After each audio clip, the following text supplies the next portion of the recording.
Slash and Burn is a podcast about fanfiction. It is filled with loud swearing and explicit sexual description. It is not for children, nor the weak of stomach, nor will. Although we attribute to authors as best we can, we have no legal rights to the written works we discuss, nor the characters and universes upon which they are based. We also firmly believe that as long as what you're doing isn't hurting anyone else, whatever you do to get your jollies is all well and good. Join us and have some laughs over the world of fanfic. And seriously, this shit is filthy. You've been warned. Welcome to the magical realm.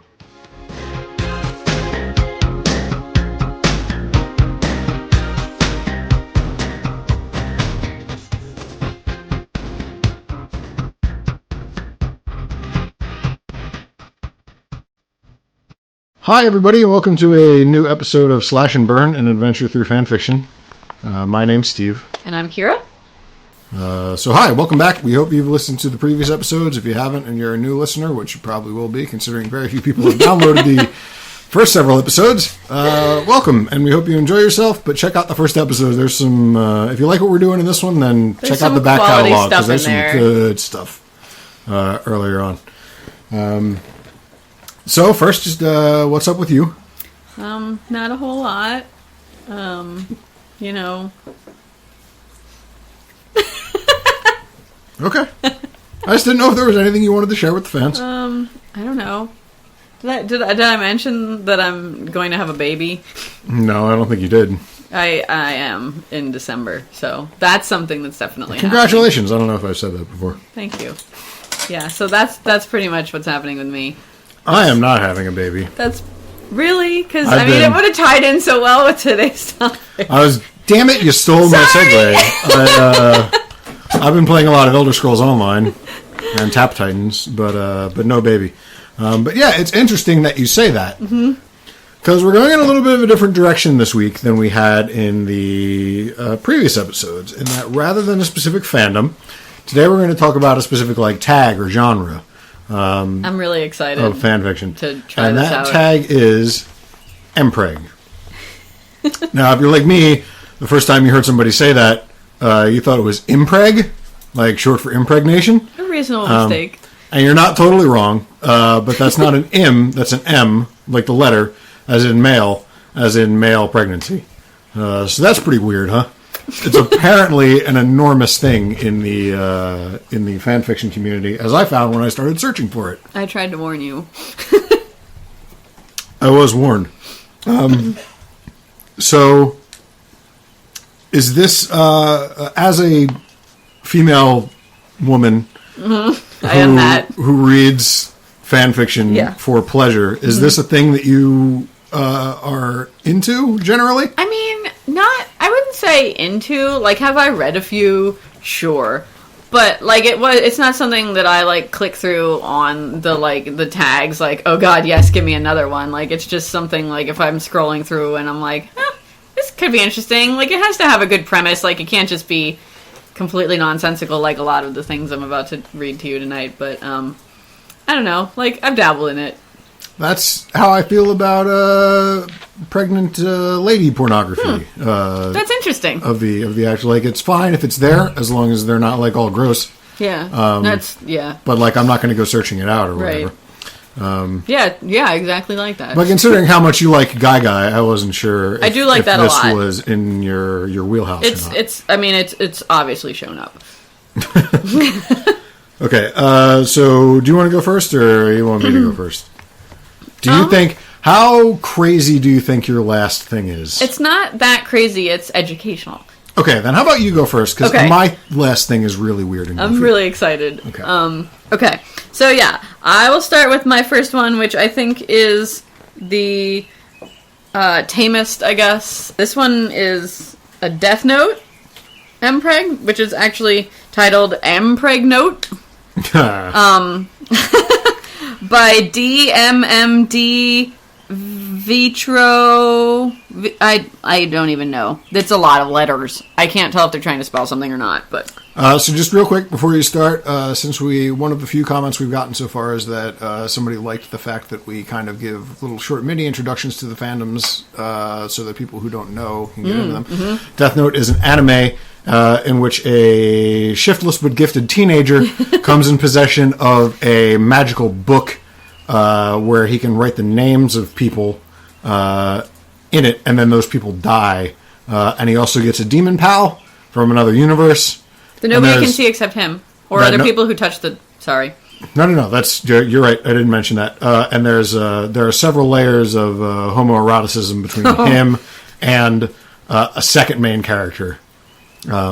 So I can only imagine that this is going to be based on at least one of them, if not both of them. Because I saw one where I think it was... what was the name of the main demon guy? Ryuk? Ryuk. Where Ryuk knocked up L. Yeah. Really? Yeah. Huh. It's not one of my choices. That is not the one I picked. But anyway, so that's Death Note. Go ahead. So as you can probably guess from the title, this is MPreg Note, in which Light, who is the main character, he finds another notebook falls out of the sky, and it says MPreg Note on the front of it. He decides to take it home with him, and he reads the rules in the front, which are very similar to the rules in the front of the Death Note notebook. The male whose name is written in this note shall become pregnant. You know, you have to be thinking about the person so that people with the same name don't end up male pregnant. It's got to, you got to be picturing them. If the cause of the pregnancy is written in the next 23 hours, it will happen. If the cause isn't specified, the pregnancy won't happen. So I thought that was interesting. The cause? Yeah, the cause of the pregnancy. So they're not, like, getting immaculately concepted. No. I thought that would be the case. However, later on in the story, we get to see how that happens. He is, like, excited about this, and then a new demon pal shows up to go with this notebook, and it's a girl. And he says here, he heard a voice behind him. I looked around expecting to see something like Ryuk, but she wasn't anything like him. She looked human. She had blood red hair, greeny blue eyes. She had pale skin. She was wearing a black top and jeans. Also, she had dark red Converse on. Tattoos ran down both arms, and one on her neck. Her ears were pierced. So I just thought that I would bring that up because it ties back into that whole, like, is this person writing that this is what he or she would like to look like, or he or she would like to see appear in their bedroom? I just think that that's interesting to me. Her name is Scar, and she is, the keeper of this Death Note. Or, sorry, MPreg Note. So, Light decides that he thinks that the funniest thing would be to get L pregnant with it. But first, he agrees to get the MPreg Note eyes, which are similar to the Shinigami eyes in that when you have them, you can see the person's lifespan and also their sexuality. So he takes a nice stroll through the park, looking to see who's gay and who isn't. And then he finds out that a friend of his has been avoiding him because he has a crush on him. And he's, weird. But anyway, so he decides that the best use of this would be to get Elle pregnant. Now, he's been getting other people pregnant, and somehow, because of all these weird male pregnancies popping up, they are now, like, the news reporters have latched onto this as though there must be some weirdo impregnating men, much as in the original, they were like, these murders all have to be related. So obviously these male pregnancies have to be related in some way that they don't understand. So Elle is trying to investigate it and figure it out, which I think would be way, way, way trickier to figure out. Also, like, wouldn't it take a while to know that anything was happening? Because, like, you don't know instantly. Well, it depends if it's one of my stories that's coming up. The growth is rapidly accelerated, like in Jurassic World, let's say. Interesting. So, if it doesn't mention it specifically, though, then I would default to the fact that it would take a while. Yeah, and like to figure it out. Yeah. When you said that, I was picturing more so the scene in Cloverfield where that lady, like, explodes, but I guess that's kind of gross. Anyway, that scene really left an impression on me. So he writes down that he wants Elle to get pregnant at his favorite cafe at 5:30 on September 27th. And then he closes the book and places it back in its hiding place. Oh, so that's it? He doesn't have to write, like... No.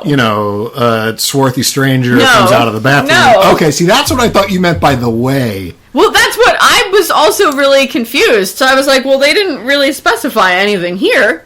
So what is going to happen? Like, how much specificness do you need in this sort of thing? And he wrote, well, tomorrow is going to be a very exciting day, was the last thing I thought before getting ready for bed, because Elle's going to get pregnant. The next day, he goes down to the cafe, and Elle is there. He says, "Elle, what are you doing here?" I asked, even though I knew why he was here. "Oh, just going for a walk. What about you?" Elle asked. "Same," I replied. "Light, do you know what time it is?" he asked. I look at my watch. 5:29, I replied. It was a minute to go. I felt a pull towards Elle. I'm guessing that's how my victims feel before they end up pregnant. I looked at Elle, and it seemed he had the same pull like I did. Well, it's now or never. I walked closer to Elle before pressing my lips against his in a sweet kiss. I felt Elle tense before he relaxed into the kiss. I wrapped my arms around his waist, and his arms went around my neck. We kept kissing for a bit. I slipped my arms down his body before they reached his legs. I grabbed his thighs and pulled him up so he could wrap his legs around my waist. I stumbled backwards into the alley besides the cafe. So I guess that they were inside this whole time? Yeah, that sounds... Because I was wondering, like, aren't they getting some looks? Also, it's hard for him to get pregnant in the cafe if they're in the alley next to the cafe. That's, you know what? There's a hole in this plot. Who'd have thunk? But so, like, the thing I'm finding really interesting about this story is that, like, these are all individual lines. Like, it's playing out like a description more than, like, it's not a paragraph at all. Like, oh, okay. Huh. But, like, he goes into descriptive detail, but it's, like, the least sexy descriptive detail I've ever heard. Let's see. I slipped my hand up his shirt and started to play with his nipple. I started on Elle's jeans, slipping them down along with his boxers. In case you were wondering, they are cake boxers. A cake box? Is that something? I guess they have cake on them, because remember he likes to eat sweet stuff? Oh, okay. I thought that was like a category of underpants, which I was unaware. I slipped my finger inside Elle's hole so I could stretch him. I added 2 more finger, which is going to make his wider. I turned him around so he was facing the wall. I slowly pressed my cock against his entrance. I slowly pushed inside him. Groans came from Elle's mouth, as well as hisses. With informed me that this hurt, but hopefully not for long. So, I started to feel my organism build up, and before I knew it, both Elle and I had exploded. See, now that makes me think of the scene in Cloverfield. If anybody hasn't seen Cloverfield, I'm so sorry. Someone explodes. A lady. We flash forward to 2 weeks since the event, and he hasn't seen him since. And so then Elle shows up at his school and is like, I have to tell you something. Have you heard if the unexplained male pregnancies that have been happening recently? He's like, well, long story short, what happened between us a few weeks ago has ended me up pregnant. So, Light acts like he's surprised, like he can't believe this happened, and tells him he's going to be there for him, and this is all going according to plan. And then the next chapter is another flash forward to 9 months later. Okay, things didn't go exactly to plan. What I mean is, I've fallen in love with Elle. Yeah, we're at the hospital now. Elle has a baby. It's a boy. They name him Levi. And the last, paragraph here is, I guess I never thought my life would turn out like this, and I'm so glad about writing Elle name down in the MPreg note. I love him. I love Levi. I love my life. The end. Oh, that's so sweet. Right, so it had a surprise, happy ending. Unlike the actual ending, right? Exactly, note, which is very much unlike that. Fantastically nihilistic. Spoiler alert. Go watch it. It's a good anime, even though everybody's super into it. Yeah. Don't. It's one of those things like Fight Club where you can't.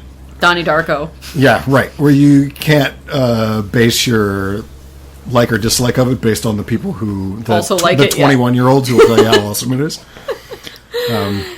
But yeah, so that is my first story. It progressed very quickly. Yeah, I'll say. I'm a little disappointed that the rules of the MPreg note weren't more precise, you know what I mean? Because that's what I was agree. That's what I was thinking at first. You're right. He technically did not get pregnant inside of the cafe. Right. Also, any old guy could have just wandered up and did it. Exactly. Like, he didn't even specify. I mean... Yeah, so... Interesting. Yeah. That was my first one. My first selection is called Shut Up, John, by the user queen_preferences on fanfiction.net. I'm going to read the entire thing because it's very short and I really enjoyed it. What's the fandom? The fandom is professional wrestling, which I'm not going to spend a lot of time describing because you probably at least have an idea. The two wrestlers involved are John Cena and Dirk Ziggler, who I was hoping that it was going to be a babyface and a heel, because that way, you'd have like the dichotomy of opposites attracting or whatever, but they're both faces, which means good guys, since Kira is shaking her head at me, even though I'm sure I have explained faces and heels to her several times before in work emails. Yeah, you might be right. I don't watch wrestling anymore, but I still spend a lot of time reading and thinking about wrestling. Steve, that's weird. I don't know which is sadder, honestly.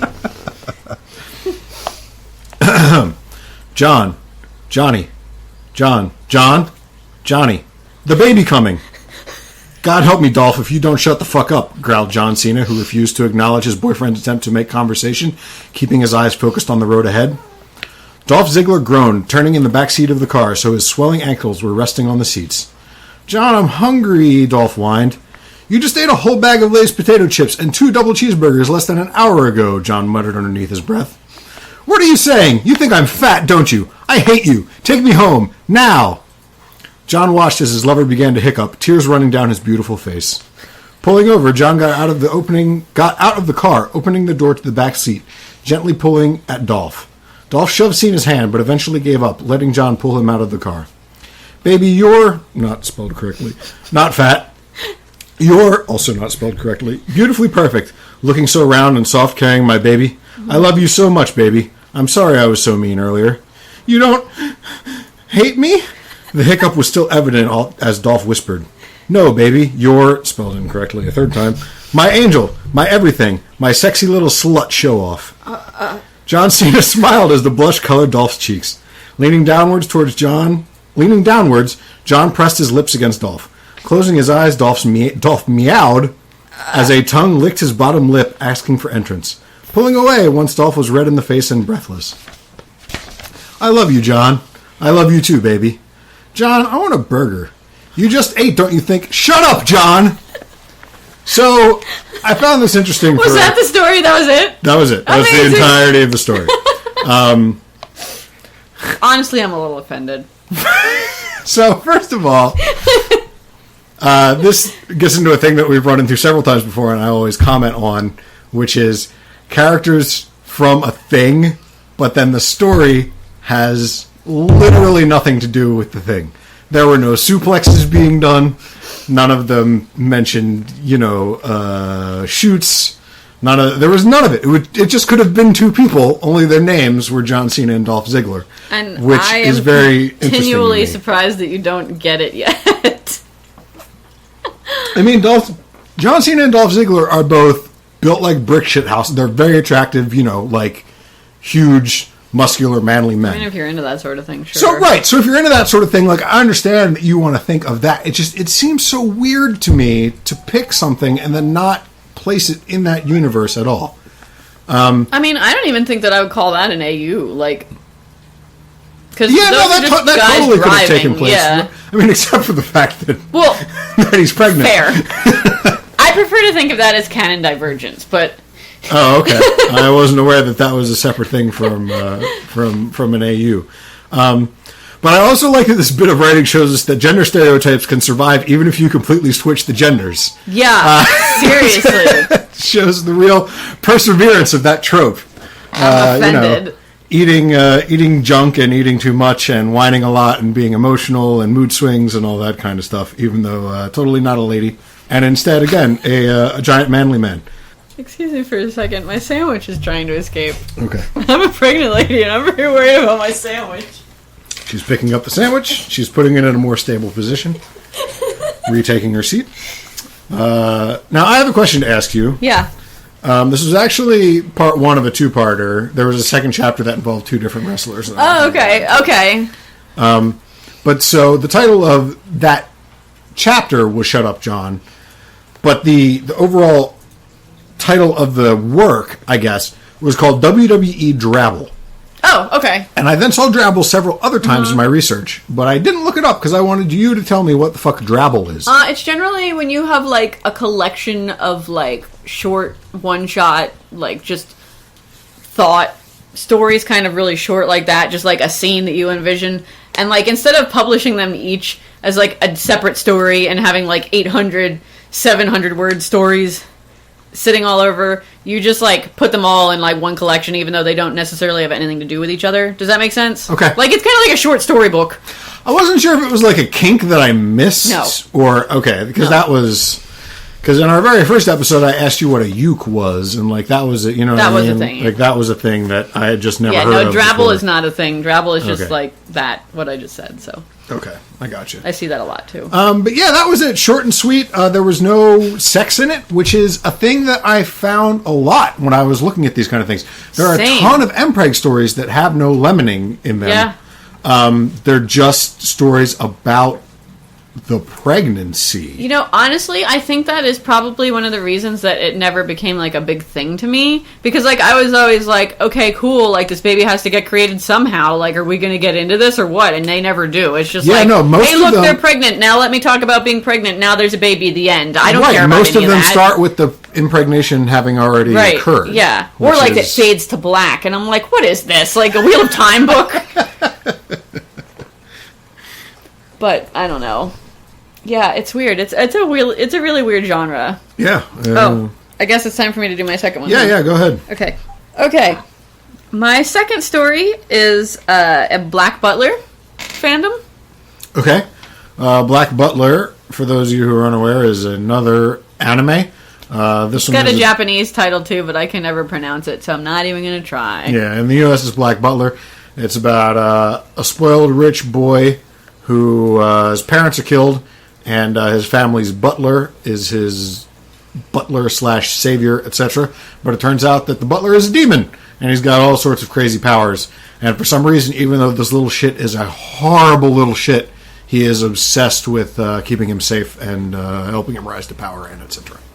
He's also super hot. And the butler is super hot. Unless you meant the little boy. No, I didn't. That's weird. Okay. This one I picked is called The Phantom Hive Demon, which is the spoiled boy's last name. And it's by Sebastian Love 21. In this one, Sebastian is going about his, normal nightly duties. He's a demon, by the way. I don't think we went over names. And he gets a sharp pain in his side. So he ignores it, goes about his duties because he's a demon butler. That's what he does. So he goes in then to wake up Ciel, because that's part of his job as well. And he's struck by the worst cramp ever. And then suddenly he opens the curtains and says, "Young master, it's time for you too." But he was cut short when another pain crashed over his body, making him clutch his stomach and fall to his knees. Ciel woke up and said, "Sebastian, what are you doing on the floor? Are you okay?" Sebastian looked up, panting heavily, and said, "I honestly don't know, young master. I've been having these really bad stomach pains since last night, and they have been getting worse," and Sebastian was cut off by a warm gush from between his legs and forming a puddle under him. Ew. "Sebastian, did you just piss yourself?" Ciel asked in a disgusted tone.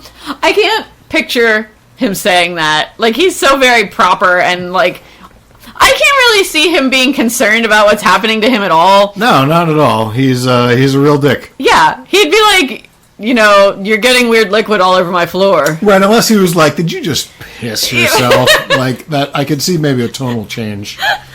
No, young master. Did demons I have to didn't- piss? I don't know. He says, "No, young master, I didn't pee." Which I also have a hard time seeing Sebastian say the word pee. I don't know. Yeah, that's pretty good.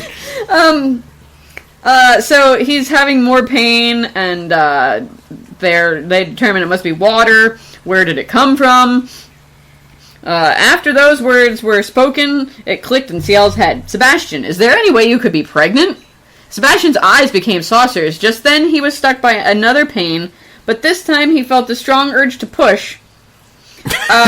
And Sebastian started to take off his pants and underwear. After seeing this, Ciel rushed to Sebastian's side and helped Sebastian out of his pants.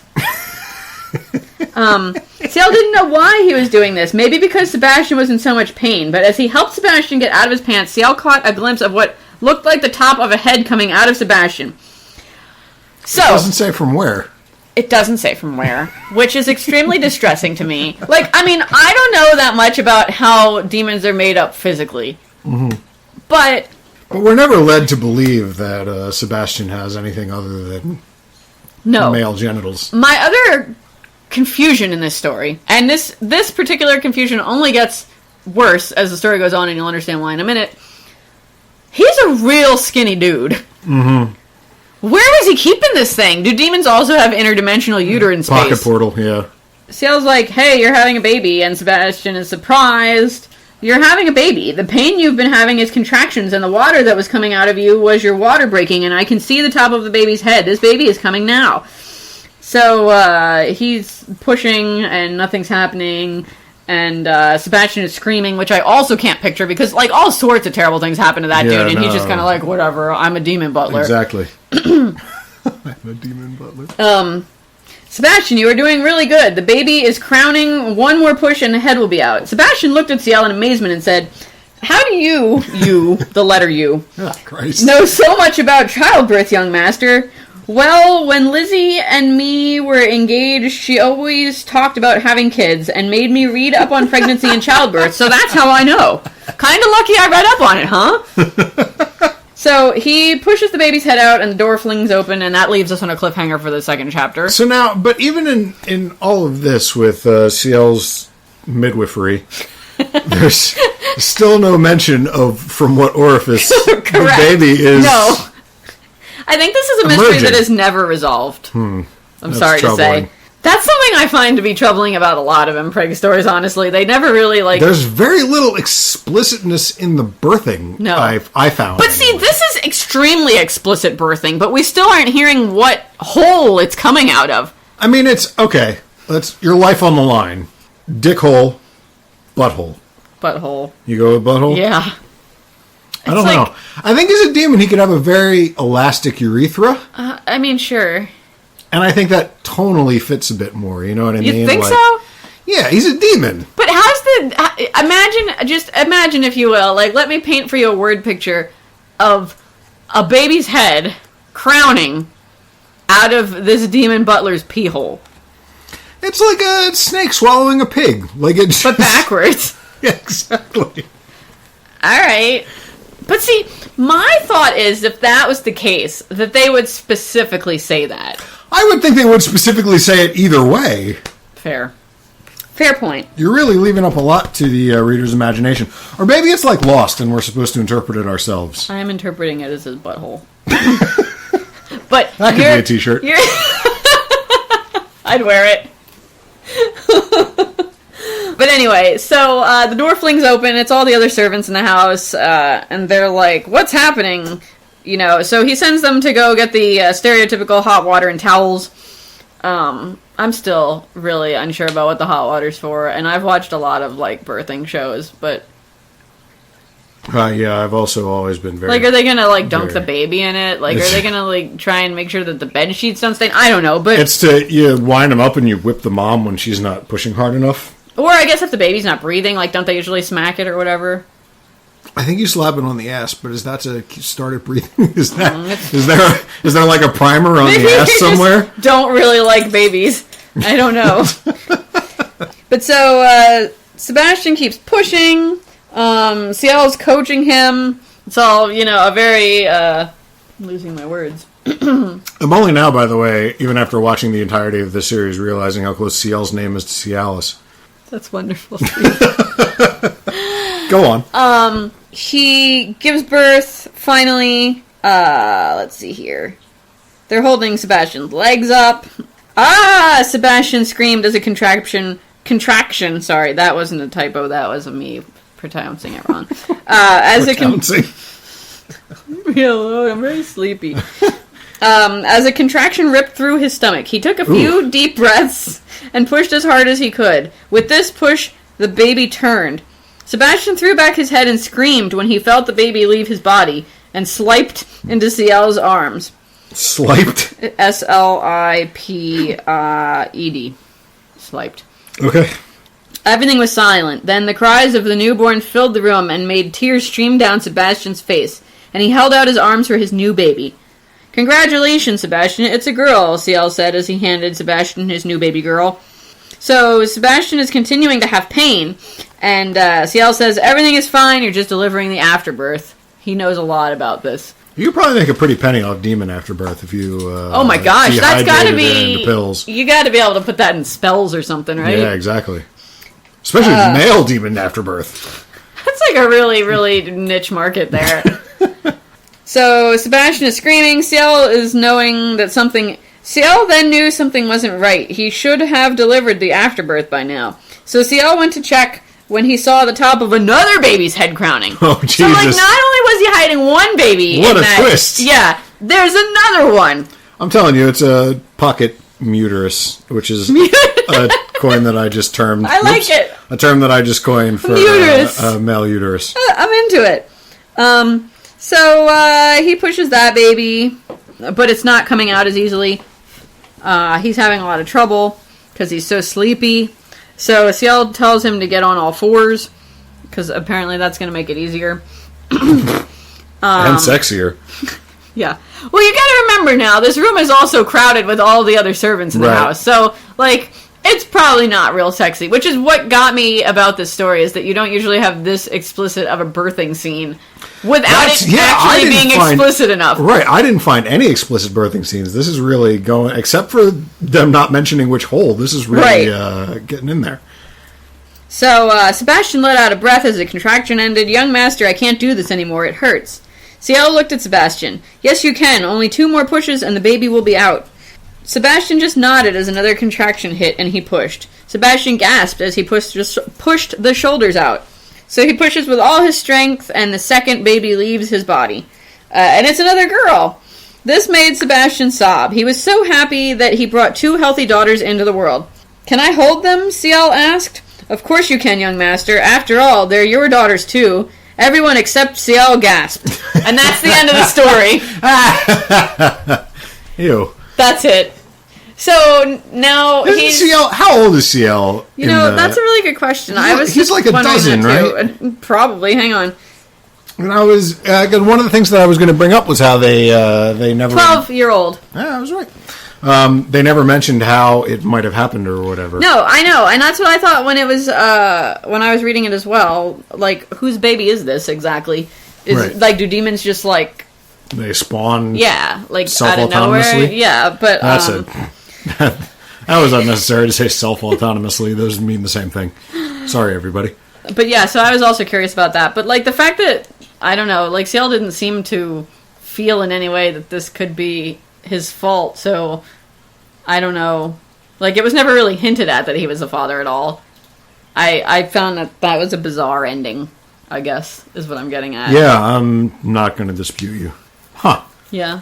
Yeah, that was way more explicit than anything that I found. I think that's probably the most explicit birthing scene I've ever seen in an MPreg.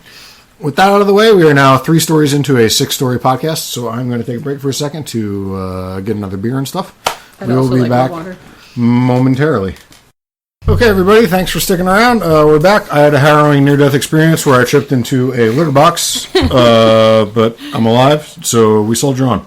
My second selection is called Always Use Protection. Good advice. And it is by Turtle Fried Rice from fanfiction.net. What really drew me into this at first was its tremendous scope. This story clocks in at 35 chapters and 129,000 words. Wow. Now, to put that in perspective, I'm a former wannabe novelist, and I was always told that your first novel should be somewhere between 80 and 100,000 words. So Turtle Fried Rice saw that mile marker and blew straight the fuck past it. Like, this is a man. And this is a thing that is posted for free on fanfiction.net. He should probably, or she should probably do like the 50 Shades of Grey route. Just like change the setting and the names a little bit and sell that. If people are really into MPreg, then that might work. I don't know how much they are. But I mean, sure, it could, why not roll the dice? So this is a One Piece slash. One Piece, if you're unaware, is another anime. We're going back to this well a lot. Yeah. It's about a group of carefree pirates who never actually steal anything from anybody. No, they're real nice guys. They're very nice guys, and they're more interested in friendship than acquiring riches. Yeah. But this is a One Piece slash in which Sanji and Zoro, who, by the way, seem to be the most popular pairing by 100 million miles in the One Piece universe. I know, and it's always seemed like such a letdown to me because I think that there's so much potential with the elasticity qualities of certain characters in this book, and they're always overlooked. Right. The main character of One Piece ate the gummy fruit, and he can stretch his body to, like he's kind of like Super Gumby. So, yeah, it seems like that would open so many avenues. I know. Whereas these two characters have eaten no devil fruit. No, they're just guys. They're just dudes who are pretty good at fighting and cooking, in one guy's case. But anyway, the two of them are lovers, and one of them accidentally gets knocked up. Which one? Sanji. So, what really impressed me here, besides just the pure size of this work, is the length to which the author keeps in the universe.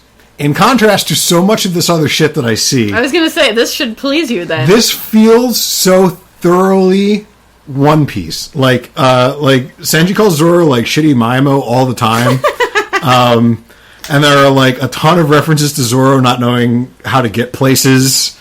And 100 other little bits that represent the world very well. But they don't seem like shoehorned into it at all. Like, they feel very, very natural. That's a feat. I really feel like this person has a gift for writing, and they've turned it towards this, which seems not what I would. Agreed. But you don't know that this person isn't actually a published author, and this is just what they do to let off steam. That is entirely you don't true. know. But from what I read of this, obviously I should not read all 130,000 words of this story. That's an investment. From what I did read of it, you could totally pass this off as a One Piece novelization, and like I wouldn't have blinked an eye, except at the MPreg part of it. I remember that happening. But even that is given a thoroughly in-world paint job, which I'm going to touch on in a minute. In One Piece, the ship's doctor is an anthropomorphic reindeer named Chopper. You know, when you say things like that, MPreg doesn't seem that weird. And he gives Sanji the news that he's pregnant. But to help convince him, he tells him this. He borrowed some books from Robin, who is an archaeologist / anthropologist / historian. / huge boobs. / man, does she have a rack. And he read up on it. And, quote, according to this, it's not uncommon for men on the Grand Line. In fact, he licked the tip of his hoof and began to flip through the pages until he found one he liked. A lot of famous pirates had male mothers. Who knew? So, the Grand Line is a special part of the ocean in One Piece where all kinds of laws of physics and no laws of man apply. So it's actually a pretty believable way to get to the point that a man is having a baby, right? Guess. However, Sanji remains unconvinced. But Chopper tells him that there's an island coming up on their route where there's a brand new machine that's just been invented that can see inside of people's bodies. And Sanji wonders what kind of devil technology this is that it can look inside of people's bodies. But anyway, Sanji's basically like, I'm not pregnant, that can't happen, you're lying. And Chopper's like, no, totally I'm not. Sanji's like, well, fine, if you can prove it, then I'll believe you. And goes to light up a cigarette. And Chopper starts crying because he doesn't want Sanji to poison his baby with a cigarette. Sanji is a chain smoker. So Sanji says, fine, if you can prove it to me, then I will believe you and I'll stop smoking too. He's going to have a rough time. I forgot about his I know, habits. Right? So, it also should be noted that on the show, Sanji is an insatiable womanizer. That's true. So the whole idea of him in a gay relationship was one of the things that really, threw me right away. Yeah, but a lot of people do that. Like you said, it's one of the most popular pairings for that show. Right. But I guess he's just exploring the full limits of his sexuality spectrum, because he even worries about how being preggers is going to make him unattractive to ladies. There's a passage that says, this is the island they get to that has the brand new technology on it. It says, it had some pretty beautiful women, too, Sanji noticed, his inner love for them threatening to come out. He had to hold himself back, though, reminding him of the situation that was possibly at hand. He doubted he'd be any sort of attractive to a woman if he ended up pregnant. So that's apparently he loves Zoro so much that he's willing to forgo his woman crazy ways, but he's still interesting. He's allowed to look. He's just not allowed to taste or whatever. Yeah, yeah. So anyway, they break into this medical facility because it hasn't actually opened yet, and Chopper gives Sanji an ultrasound, and Sanji sees with his own eyes that he is in a family way. And the heartbeat, quote, sounds like Usopp's suction cup shoes, which is another great nod to the canon.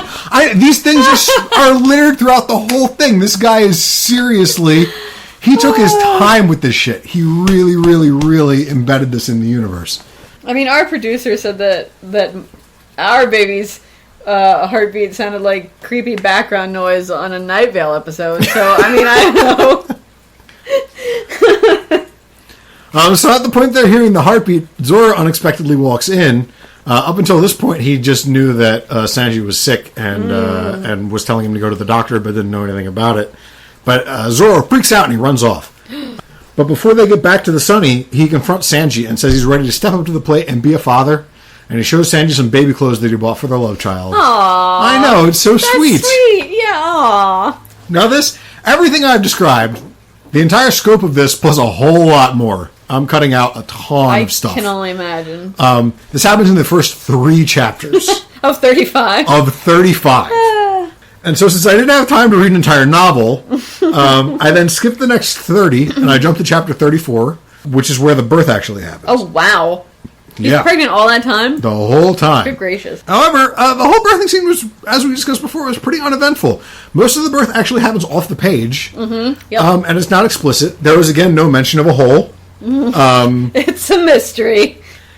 And there were also no sex scenes that I found. I skimmed over all those middle chapters a little bit, and I saw, like, at the very beginning of the story, they're, like, snuggling in a hammock. But there's no, like, explicitness. But this was very specifically rated M.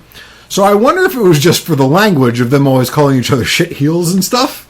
Well, I mean, I think also that people think that MPreg is enough of a mature theme. There were a lot of K and K plus rated really stuff that I saw. Yeah, there was a ton of it. But overall, this is just a monumental work by Turtle Fried Rice. This could have been like an entire legit AU spin-off series, and even though the birthing climax was kind of disappointing, but that was because I was just hoping for some graphic weirdness, like you described in your last piece. I would have bought that this was, something that was actually commissioned. It's so well placed in the universe, which to me, if I were to read fan fiction, that's the kind of thing that I think I would be interested in, rather than just people with names who act like people who aren't where they are. See, but I think that just represents the different facets of people who are reading fan fiction and the reasons that they're reading it for. Like, some people love the universe and want to hear more about it, whereas other people just, really like the idea of 2 characters together and just want to hear about them together in any possible situation. But if the characters are completely removed from the context that makes them those characters, I don't get And as I've said to you, I'm not completely on board with complete AUs most of the time. But, a little bit. You can read a fan fiction that is about a show without having it be, an episode of that show. Yeah, but if it doesn't make sense within the scope of the show, it still doesn't... I don't know. I don't know. These are just my own prejudices. No, it's fine. That's your opinion. But very sincere kudos to Turtle Fried Rice. I was blown away by this. Maybe if I end up laid up in the hospital and I don't have anything to do for a couple of days, I will read the entire thing because I genuinely enjoyed the parts that I read. Man, it was really something. Yeah, I'm impressed. I think good on you. I'm glad you enjoyed it. My last story is called The Bad Thing by Ardor, and it is from the Supernatural universe. You want to give a short description of Supernatural, Steve? Sure. I'm someone who doesn't watch Supernatural. I sort of watch Supernatural. My wife watches Supernatural, which means I've seen a handful of episodes and a whole shitloads of parts of episodes. But it's about 2 demon, fairy, werewolf, all supernatural type hunting brothers who get tied up in all sorts of wacky... There's demons, and there's angels, and there's all those things that I said before, and mummies, and vampires, and all that kind of shit. And they're now in, season 74 of the show, so they've gone through everything to the point where they're now just meta-self-referentializing themselves. Hey, that was a pretty amazing episode. It's basically a fanboy's wet dream. It is. It is that. But that's the gist. Now, I picked this one specifically because I asked Steve if during his research he found any Alpha Omega Universe fan fictions And he said no. And I thought that was something important to bring up because this is something I've been stumbling into accidentally more and more often. And not only did I not find any of it, I have no idea what the fuck it means. So this is about to be as informative for me as it is for you. Alpha Omega is like a, I don't want to say a universe. I'm going to say like a trope, an AU kind of thing, where whatever it is takes place in a world where there are different kinds of dudes. Alphas, I'm, by the way, reading all of this from fanlore.org, which appears to be some sort of fanfiction wiki, which I had never heard of until today. But it's actually really useful. So, Alpha, Beta, Omega, or Alpha Omega, is a kink trope where some or all people have defined biological roles based on a hierarchical system, with the terms originating from animal behavior research. There may be werewolf, nodding, or other animalistic elements involved, or the characters may be otherwise purely human. Any questions so far? Yeah, I don't know what okay, that's fine. Means. So basically, the story will take place in a society where they're all, like, people, usually I've found in most of the ones that I've seen, it's just dudes have these traits, but sometimes it's all people. So they break them down. Alphas are generally dominant and able to impregnate omegas. Male alphas usually have a knot when aroused. You know what that means? No. Oh my God, I'm shaking my do you head. live under a rock? I live in respectable corners of the internet, man. Nodding is a kink based on the bulbus glandus, an erectile tissue structure on the penis of canid mammals. So it's usually in werewolf fanfiction, like, apparently when dogs do it, like, the base of their penis swells and they get, like, thing stuck locks in there. in? Yeah. Right. Okay. So people are, like, super into this or something. Huh. So that's what alpha... So your partner can't get away, yeah. and people are super into that. Yeah. And this entire trope is based upon that. Well, betas are subordinate to alphas and may or may not be able to impregnate omegas. In some fanworks, betas aren't present and the trope is known as alpha omega. Omegas are generally the lowest, although in some fanworks, omegas are rare and prized. Male omegas are self-lubricating and have the ability to become pregnant, sometimes referred to as being bred or mated. Lovers may form pair bonds with a special connection with telepathic or empathic qualities. Paired alphas may be jealous and possessive of their mate, while omega may become submissive. Omegas and alphas may go into heat and need to have sex. This may be the only time omegas are fertile. So, this trope, apparently, I keep stumbling into it in Sherlock fanfiction. And I'm always extremely alarmed. Because a lot of times you don't realize it at first, because often it'll just be like a regular fanfiction taking place in the regular Sherlock universe with like a regular like case going on or whatever, and then it just so happens. And then it turns on a dime. And I'm like, I did not sign up for this. This is weird. Like, I'm not into it. If you're into it, that's cool, but I'm not. It's just bizarre, in my opinion. No judgment. Maybe if I was warned, I wouldn't be so off-put. Do you know what I mean? Mm-hmm. But anyway, apparently it was popularized in supernatural fandom, which doesn't surprise me. There's so much supernatural shit, especially in this category. Yes. Like, holy Christ, there's a lot of it. Apparently there was a kink meme prompt posted on 2 different supernatural anon memes in November 2010 and January 2011. And this is what they asked for. There are 3 types of men: alpha males, beta males, and omega males. Alpha males are like any ordinary guy with the exception of their cocks. They work just like canines, the knot, tons of cum, strong breeders, etc. The beta male is an ordinary guy without the special cock. Omega males are capable of childbearing and often called bitch males. So that very short post spawned like this whole thing, which is now bleeding into every fanfiction I try to read.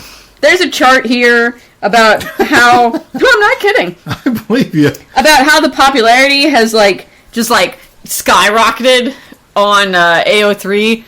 And I just think that it's very fascinating. So if you're bored and you need something to do, go on to fanlore.org and look up Alpha, Beta, Omega. But anyway, so I felt that if we were talking about MPreg, this was something important to bring up because Steve apparently hadn't even ever heard of it. Nope. So, like I said, this is called The Bad Thing. It's on Archive of Our Own. And the summary here that the author has given us is Omega prostitutes wear collars to prevent customers from mating them during sex. But when Cass meets Dean and has some rough, hot sex, Dean's collar falls off and he ends up mating Dean. So you can tell this is kind of an AU. A little bit. Just a touch. I mean, there's some weird episodes, but as far as I know, this one has not come to pass yet. Give it time, I suppose. Season 17. Well, anyway, Cass is an angel in the supernatural universe. He is not one of the brothers. Former angel? Is he still an angel? I don't even know anymore. Okay. I say in all honesty. Dean is one of the brothers, but this has nothing to do with the actual universe as itself. Anyway, in this one, Cass is turning 21, and his brother Gabriel is taking him out to a brothel, which in this universe, it's called a slicky, which super grossed me out. Ew. Yeah, I know. I googled it to see if that was like a real term that people use for places like this, but I couldn't find anything. So anyway. What did we do before Google? I know, right? So his brother brought him here and is like, I brought you a top-notch dude to sleep with tonight. Go in there. So he does a few shots. Goes in a door marked 666. You can't see it, but I rolled my eyes real hard. And Cass goes through the door, and Cass hadn't prepared himself enough for when he opened the bright red door, he was met with the sight of a beautiful male Omega tied to a red satin bed. Black spandex covering his whole neck, cutting off mid-shoulders, tied at the side with 2 black ribbons. The Omega's legs were spread wide to expose his already prepped hole. The sight made Cass' cock fully hardened to the point of aching, his alpha mating instincts going wild. Hey there, big alpha. My name's Apple Pie, but you can call me Dean if you want. Is that a thing? Then I threw up. Is apple pie something? I mean, Dean really liked pie in the show, which I can only imagine it's some sort of hat tip to that. So I was extremely put off, as though I wasn't put off enough already. And by put off, you mean turned on. Yeah, that's exactly what I mean. So, he asks why the thing around his neck, and Dean explains that it's so they don't accidentally get mated, because apparently if an alpha and an omega are doing it, and the alpha, bites the omega somewhere, it's a mating mark, and they're, linked for life. So you can see how that could accidentally go wrong real quick in a brothel. Yeah, for real. So they're all wearing these things on their necks so that they can't get bitten. I don't know. Couldn't they be bitten somewhere else? Or is it a magical thing that keeps them from being bitten? I don't know. Is it like when you try to put 2 magnets of the same they're just pole together and they can't possibly touch? I don't think so. I don't know. So, Cass is extremely turned on in spite of himself, even though he thinks that places like this are gross. So Cass is surprised that they need to take these sort of precautions. It now comes about, we learn that Cass is a virgin. Because all through high school and college, he never had the urge to mate or even fuck. So they start kissing. And then there's a page break, and it says, after an hour... a t-shirt, too. What? Urge to mate or even fuck. I have the urge to mate or even fuck. It could be, I have the urge to mate on the front, and then on the back it says, or ... Yeah, okay. Alright, I see it. I'd wear it, maybe. But then, so there's a page break with 2 little squiggly lines, and it says, after an hour or so of kissing, Dean was starting to get agitated. Oh, man, better have some Blistex on hand. Cass is really, he's trying to bide his time because he's not too sure about this whole sex thing. Cass tilted his head to one side, spit-swollen lips frowning slightly. Gross. Spit-swollen lips? Yeah. Your lips can get swollen from spit? I didn't write it. Or did I? I didn't. Well, maybe I've been kissing wrong this whole time. So he then reveals to Dean that he is a virgin, and Dean is excited because he gets to deflower him. So he's like, no, come on, no, seriously, I do this all the time, you're not gonna hurt me, just go nuts. Cass then, like, suddenly, like, starts getting super sexual, and he says, I will break you for anyone else, Dean. Which seems like a really weird thing for a guy who's never done it at all to say to a person who is paid to have sex with people all the time. I mean, unless he's looked at a lot of porn. I mean, I guess, but, I mean, he's never had the urge. That's true. That's a fair point. So he unties Dean from the bed finally. I guess they've been kissing this whole time for an hour or so with this poor dude tied to the bed. He rubs his sore wrists, surprisingly enough, and says, let's get this show on the road. This is really sexy, also. Then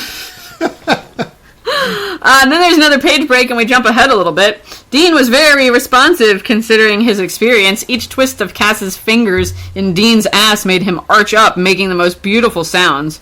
Cass couldn't wait to be buried in the tight heat that was Dean. This was the furthest he'd ever gone with anyone, and the thought of actually completing it made Cass nervous.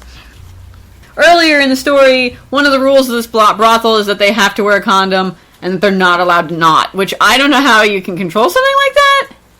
In the context of this story, only when an alpha and omega are, like, super aroused in their... the word I'm looking for. Like, idiom. It's a Monty Python reference, though. Okay. Don't worry, I was just throwing it out there. In their, like, capability as an alpha or an omega, like, if they're just doing it, whatever, you know, or even fuck, but if they're... then whatever. But if they're, like, mating, like, then it's gonna happen. Dean says that, you know, he's gonna make him feel nice, and he slides a lubed condom onto Cass's still hard cock, and then presenting on the bed, face down in the pillows and ass in the air, Dean guided Cass's cock into his hole, giving little words of encouragement.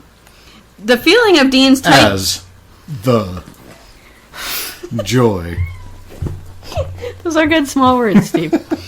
The feeling of Dean's tight canal around his cock made Cass's hands grip Dean's hips in a bruising hold, dropping his head into the crook of Dean's neck. Cass panted heavily until he was fully seated inside Dean. So Cass's hips pistoned into Dean's ass. He seemed to find his prostate after the first few thrusts and aimed for it every other thrust, making Dean buck up every time he hit it dead on. So He's no-scoping that shit. Dean spread his legs wider, giving more room for Cass to go deeper. He froze when he felt something other than lube loosen his hole. He's getting aroused enough to produce slick. So he's self-lubricating now. So his, omega functions are turning on. They're like he's in. actually aroused rather than just doing this for a job. Apparently Cass had noticed as well, because 1 second he was pounding into Dean's ass, then the next he froze, sniffing the air before growling lowly. Dean, you smell delicious. Gonna fuck you right. Breed you up properly. Dean moaned at the dirty talk falling from Cass's angel-like lips, feeling a new wave of slick leak out of his ass onto the bed. Cass, this has never happened before. Feels so full, Cass. Sweat was starting to gather on Cass's face, making his hair plaster to his fringe. I don't think they're using those words right. Shh, I'm gonna take care of you, Omega. Make you feel so sore and full, you'll feel me for days. So now, suddenly Cass has solid red eyes, because I guess he's gone full, alpha here. And so Cass tries to stop him, because he knows that he's gonna not, but Dean won't be stopped. Cass won't be stopped, sorry. Dean's eyes widened when he felt a finger enter beside Cass's cock in his hole. The ungodly amount of slick Dean was producing, making it slip in easily. I don't understand why this is happening. But, whatever. I guess if that's what they're into. So, a second finger was added besides the first, steadily pumping until Dean didn't know which way was up. The headboard banged relentlessly against the back wall. The force of Cass's thrusts making the ribbons on Dean's collar fall loose, the spandex slipping until it revealed the unmarked skin of Dean's neck. You'd think that these collars would have been engineered in such a way. Agreed. Well, when they first opened up saying that, like, it was tied together with ribbons on the side, I was like, come on. Like, you're telling me someone doesn't just rip those off? Like, padlock those or something, if they're really serious about it. Cass could feel his knot swelling at the base of his cock, making his hips stutter. He took out the 2 fingers buried in Dean's ass and brought them to Dean's mouth. The sight of Dean greedily licking his own slick from Cass's fingers sending him over the edge.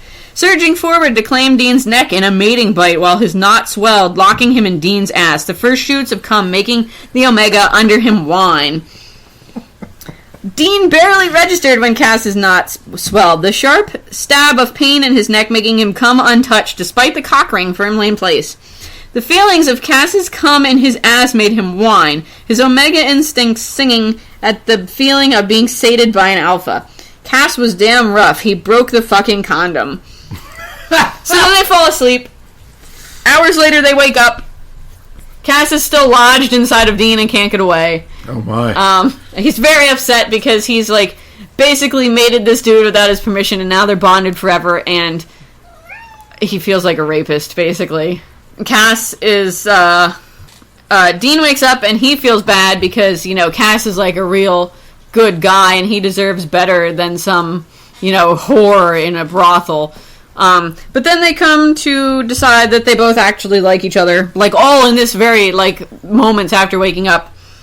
And they're gonna just, you know, be together. Oh. But this is not the end. Oh. This one's real long. But anyway, I'll keep it short. Turns out Cass is pregnant. I mean, Dean is pregnant. Sorry, I'm getting backwards. So, Dean takes a test, finds out he's pregnant, but he doesn't want to tell Cass because he thinks Cass is going to feel trapped. But of course, like, Cass is really pleased and happy about it. They keep calling each other puppy, which super disgusts me. Yeah, I'm not going to get into it. So he gets, you know, super pregnant and big, and they decide not to go to the doctor because that'd be weird. Even though this is something that happens in this universe, like, obviously this isn't anything out of the unusual. So they decide to just have the baby at home. It's a girl, and they name her Mary. But then he has another pain, and surprisingly enough, it's another baby, which is also a girl, and they name her Jude. And so they name the babies Mary and Jude, and that's the end of the story. Man, that, see, that got, like, real explicit. Like, maybe not with was the birthing... I know you No, the birthing was a lot less explicit. Yeah, that's why I glossed over it, because, like, there's a lot of pain of contractions. His mate cared so much for Dean and the pup, which is... They always refer to the result of this MPreg in Alpha Omega universe stories as a pup, which I don't understand because, okay, I get that, like, the whole nodding thing is coming from dogs. Like, it's a dog attribute. But that's, like, the only thing. Like, they're not actually werewolves. They're just people. So why is it a pup and not just a baby? It's weird. It weirds me out. The way they kept calling each other puppy is weird, and the way that they called their child a pup is also weird. It weirds me out. I mean, that might just be me, that, like, when, like, a lot of people, you know, say, like, you know, daddy or, like, poppy during sex or whatever, and that's gross. It grosses me out. I know, right? But a lot of people do that. If that's what you're into, fine, but don't say it to me, because I'm just going to gag. Have people been saying that to you? No. Have people been calling you poppy? No, God. Ew. No. Producer, you should totally try that. No. Alright, well that was... So, basically something. That story I picked solely so that I could talk a little bit about the Alpha Omega thing. No, it was very informative. It pops up a lot, and so, yeah. That's why I mostly focused on the sex in the beginning rather than the actual pregnancy. Yeah, no, that's I learned a lot from that. So my last selection for today is something else. I'm excited. My first 2 selections I liked, but they really weren't nearly as weird or explicit as I was thinking they were going to be. So I looked through all of the top like genre, or not genre, but fandom tags in the MPreg category on fanfiction.net, and Pokemon came up. And I'm like, that might get me something. Oh, God. Right? So I was not disappointed. I'm going to skip the very earliest bit of the story, but then read the rest of it verbatim. Now, I'm going to assume that you have at least, dear listener, some passing knowledge of Pokemon. I have a deep relationship with Pokemon. But for a little bit of background, at the very beginning, Ash Ketchum, who is the protagonist of the Pokemon cartoon series, there's an earthquake, and he falls into a hole, and then he ends up in a cave. He's left his Pokemon, including his Pikachu, at the Pokemon Center to get healed up, and he went off on his own, and that's when the earthquake happened. And when he comes to, he encounters a giant Muck. Now, Muck is a gloopy, poisonous Pokemon. It's kind of like a D&D jelly, but imagine it has a face. Okay. Right? I'm imagining so that's a Muck. And so, here we go. This is by, shit. That's a weird name. This is from, that's it. I didn't write it down, but I remember. The title of this is Toxic by Toxic MPreg Lover on fanfiction.net. Wow, that's oddly specific. This writer has written 13 stories. 11 of them are Pokemon. 2 of them are Harry Potter. Which, by the way, Harry Potter, by far the most popular MPreg fandom that I found. I was going to pick one, but I... Wow, was there a lot of it. Like, just so much of it that I got bored of seeing the descriptions. Okay, so, Ash falls in an earthquake, ends up in a pit with a Muck. Gotcha. Gah! At least I'm alive, Ash sighed, and other than an aching head, unhurt. Opening his eyes, he found himself in a cavern of some sort, and by the looks of it, it had been hidden by discovery so far till now. He stood up and looked around in hope of a way back to the surface. He didn't even get a chance to scream as something liquid-like swallowed his body. He was old, ancient. His size was immense, much larger than any modern Muck could become. Long ago, he'd become sealed here by an earth tremor, and he'd survived by hibernation, a small underground pond and mushrooms. He was also very, very horny.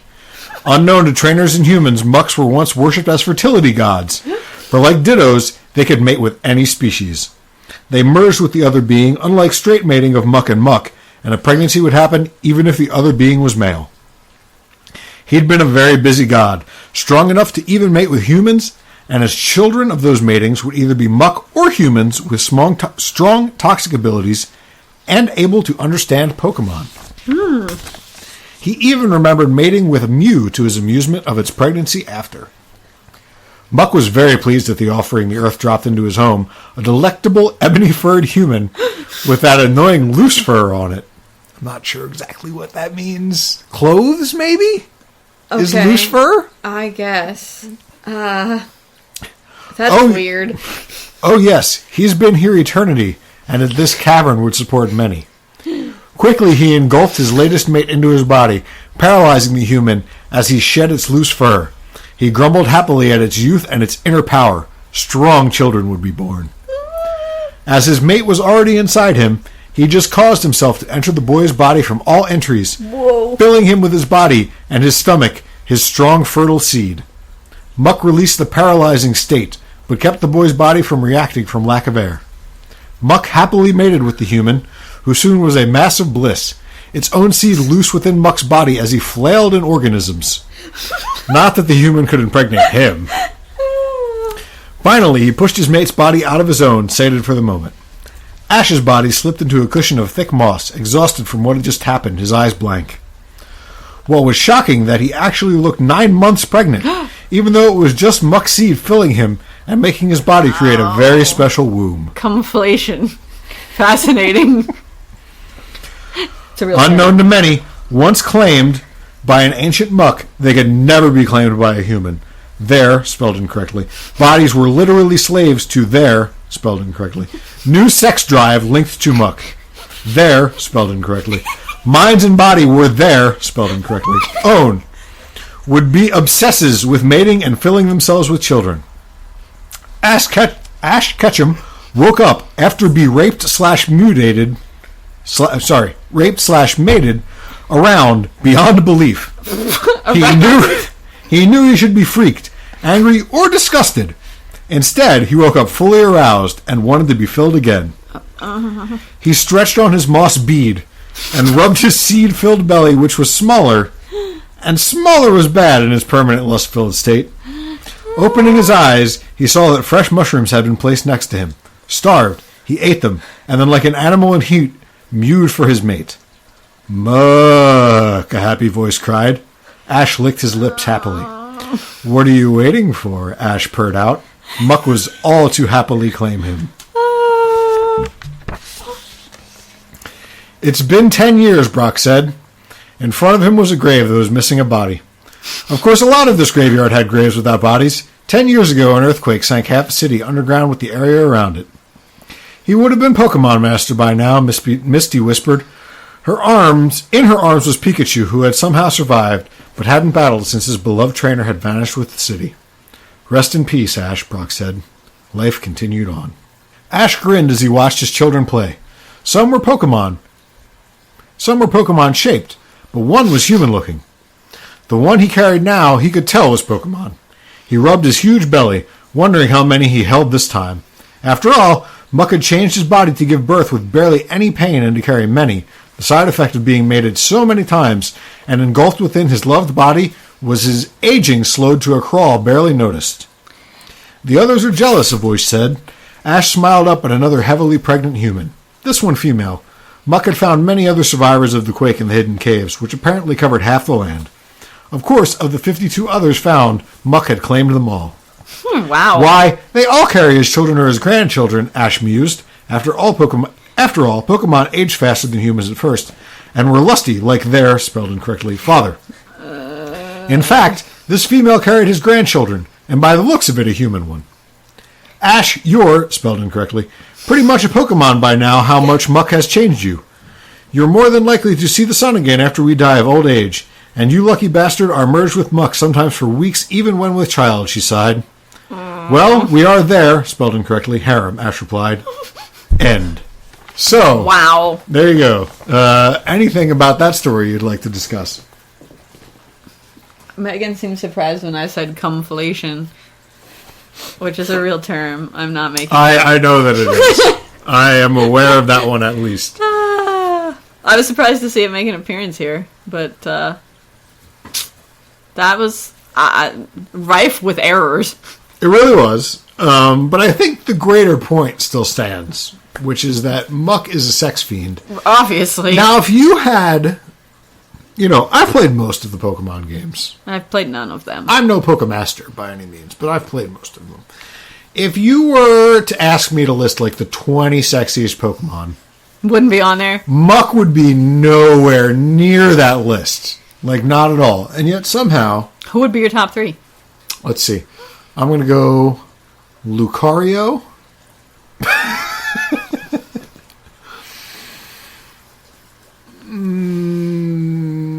Jinx. She's got a huge rack. And Jigglypuff, because man, that guy can do anything. Good to know. Yeah. Interesting. It didn't take you long to think about that. I think it took me kind of a while. Considering there's 800 Pokemon, there were several that I dismissed immediately. Like Muck? Like Muck, yeah. And like Eevee, which is just basically a fox. I'm not really interested in fox fucking. Aren't you? No, not really. So yeah, that was the thing that really came to the forefront of my mind, was that Muck is not where I would go if you would say to me Pokemon impregnation. But this guy... I mean, I think that there's a subset out there who want to see impregnation by the worst thing that they can think of. Does that make sense to you? Yeah. I mean, for sure. I get it.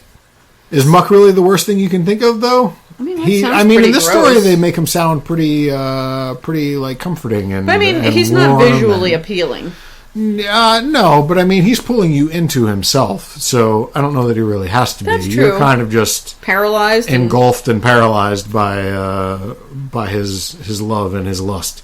But what I'm saying is, it doesn't surprise me. While it's not something I would be into, it doesn't surprise me that the author would have chosen that particular Pokemon, because you need something that is sort of Encompassing. Okay. Like, if you're gonna take a sex slave, like, not some little tiny, like, cute Pokemon's not gonna do it. Right, yeah. You know what I mean? Pikachu would probably not work. Although I'm sure you could find it. I'm sure. I'm not gonna look it up, but I'm sure you can. If that's what you're into. But, wow. Or, like Onyx could act as, like, anal beads. Probably. Maybe I'll change my third to Onyx. Because he really looks a lot like anal beads, now that I think about it. Oh, my. Yeah. Wow. But so that was the weirdest thing that I found. That's pretty weird. Yeah, definitely. All right, folks, so I think that's the end of another show. Did you like the change up from fandom to a tag? What did you think? Please let us know. We got a spectacular iTunes review from Melissy821. Thank you a million times for that, really. Yeah, seriously, we were all really excited and jumping around. You have no idea how excited we got when we found that review or were shared with that review. If you like what you heard, please review us on iTunes, because we need more reviews until they'll actually give us a star rating. If you didn't like what you heard, then I'm sorry, but please don't review us. We'd appreciate it if you didn't shit on our parade. If you did, though, please do whatever you like on our parade. Yep, all over it. Just all over our parade. If you like the show or have suggestions for what we can do differently or better, or if you want to suggest a topic we can cover, or any sort of general notes or criticisms or praise or whatever, you can email us at slashandburnpod@gmail.com, or get at us on Twitter, where we are at slashandburnpod, I believe. We're also Slash and Burn Pod on Tumblr, even though there isn't anything there yet. Which It Kira does started exist. up today. It exists. Excuse me. But there's nothing on it. But I'm hoping to have, like, show notes and stuff on there eventually. Subscribe in iTunes, subscribe in whatever your podcast player of choice is. Download the rest of your episodes. Please tell your friends. Yeah. Word of mouth would be amazing. I don't think you understand how excited we get when we get our views report. I mean, we know the download numbers. We know there aren't a ton of you out there yet, but we really appreciate you more than I can probably We know put you into exist, words right and now. we care for each and every one of you. And if you leave us a good review or just send us an email, you will get mentioned on the podcast, and you can be heard by perhaps dozens of people. Hopefully in the future that'll be more. We would like to build up a nice back catalog, so 300 episodes from now, when we're ruling the podcast world, people can go back to these old episodes, and you could have gotten in on the ground floor, man, for sure. But that was our MPreg episode. For another edition of Slash and Burn, I've been Steve. And I'm Kira. And thank you all for listening, and we'll talk to you soon.